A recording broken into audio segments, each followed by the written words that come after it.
I'm Jennifer James with the Mom Bloggers Club, and I'm here with these two fabulously smart people, and we're going to talk a little bit about social media.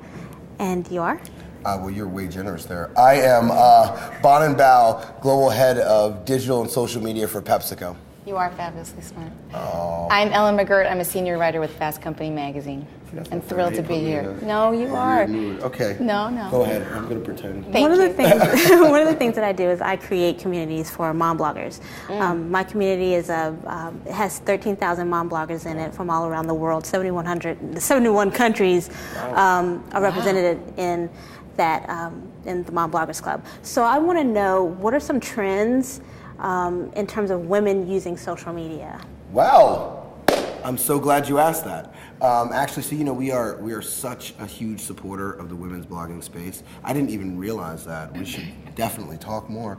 And I actually have been a supporter of Blog Her for 7 years, and we are one of the larger supporters of Blog Her and participant in it and really a part of that community. In fact,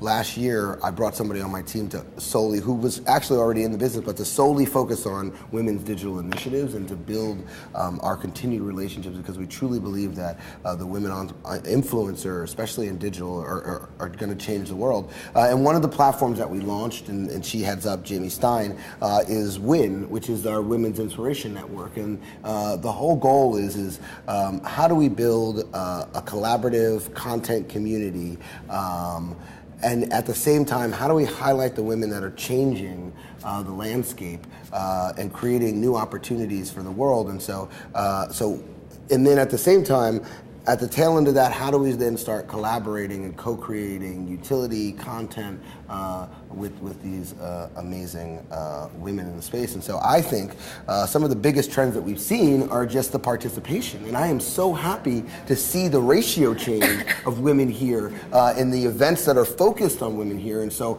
I am extraordinarily excited about being able to participate in those and enable those with things like WIN. And I hope there's going to be more women's focused programming. We also support Change the Ratio, which is how do we get more women startups. The biggest thing the other trend that I've seen here, and the biggest problem that women startups have, is there's not a lot of developer founders. There's just not a lot of women in development. And so you don't see that. So what I think is great here is that they have a chance to come here and meet developers that could be co-founders. So I think that whole co-founder initiative, Dahlia Strum runs Meet a Co-Founder. I think that is going to solve some of those issues. I think those are two big trends, is just the percentage change and the fact that they're trying to solve some of the big issues that they have in terms of, No, I think you're absolutely right. And just from a basic product perspective, publishing platforms have gotten so much better. And some of the demos I've sat through when I was here just blown me away, especially when you have somebody who's creating heartfelt content, meaningful content that has an extraordinary community, an extraordinary audience, like so many of the bloggers in your network clearly do, that the publishing platforms have gotten so intuitive that you can do so much and be more creative, stand out within your community as you're building your business, but also really express yourself in interesting new ways. And distribution is getting better and better on mobile platforms, online and through Twitter. Every day we're seeing new innovations that let people express themselves and promote their point of view and promote their businesses in new and interesting ways. But it is a numbers game, and anything that we can do to support a woman, because a mommy blogger, a female blogger, is a woman entrepreneur, and needs to be supported in all those ways. And introducing, and through some of our live streaming, I want you to talk about our live streaming as well. Setting up programs where you can meet developers, where you can meet other entrepreneurs, where you can meet investors who have a wealth of information at their fingertips about what can grow a sustainable business, and how you can reach critical mass and distribution, what you're doing wrong, give you that kind of critical feedback. Anything that we can do to support that is going to be very, very important. That's why I was very happy that we partnered with Pepsico to make some of these keynotes available, because what you can get just wandering around here is extraordinary, but not everyone can make it here. So that's one of the things that we tried to focus heavily on this year, and we truly believe that South by is a place where innovation happens, where you have a chance to see technologies that are going to change how we connect with consumers 6 to 18 months out. The Davos of digital, it's like the place where every mind in the space comes and converges year after year.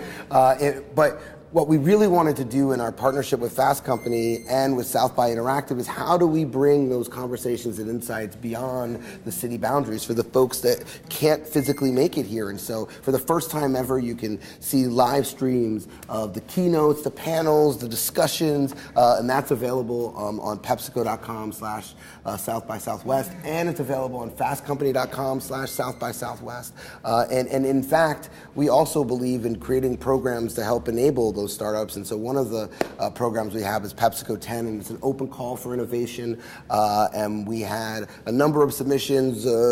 We narrowed that down to 20. Those 20 startups came and presented to our entire organization. And we chose 10, and two of them are here, but one in particular is actually a woman entrepreneur, and she runs a company called Evil Genius, and she is definitely an evil genius.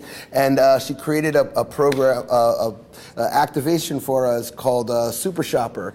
And basically what she does is you can shop our portfolio in a video game format, but what she tries to do is identify opportunities to provide utility to people when they're in a moment when they need it most, waiting online or in physical spaces, that kind of stuff. And so we're just excited to be able to use platforms like Pepsico 10, which is now going to Europe, to support emerging startups like Evil Genius. Can I add on to that? Because one of the things that's really interesting about the Super Shopper and some of the other companies that I've seen here that have really gotten my attention is they have a very narrow focus. And what we're seeing here is that you can get a bigger audience with a narrow focus. It's easier to manage, especially if you are a small shop, like 1 or 2 people. But you can have such meaning and such impact. GroupMe is a perfect example. These are 2 guys, like so many of the engineers here, 2 wonderful guys who are freakishly lucky, but they work very hard. And they did one thing. They created a group text service and it works well. It's easy to use. People understand it. It was an idea hiding in plain sight, and it has just blown up here. It's a perfect. That is a checklist for how to be successful. Mm-hmm. Pick something, focus. It's very hard to do, especially when you're a passionate person and you don't want to miss an opportunity.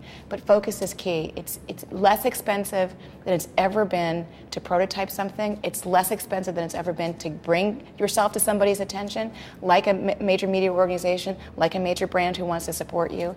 And the focus will really benefit you because you can demonstrate that you've created a body of work over time that is really deep and meaningful and demonstrate your expertise. Well, thank you very much for speaking to me about these wonderful topics. I can't wait to take it back to my community. Thank you. Let us know how you're doing. Keep in touch. I will, definitely. Thank you. Thank you. Thank you so much. Thank you.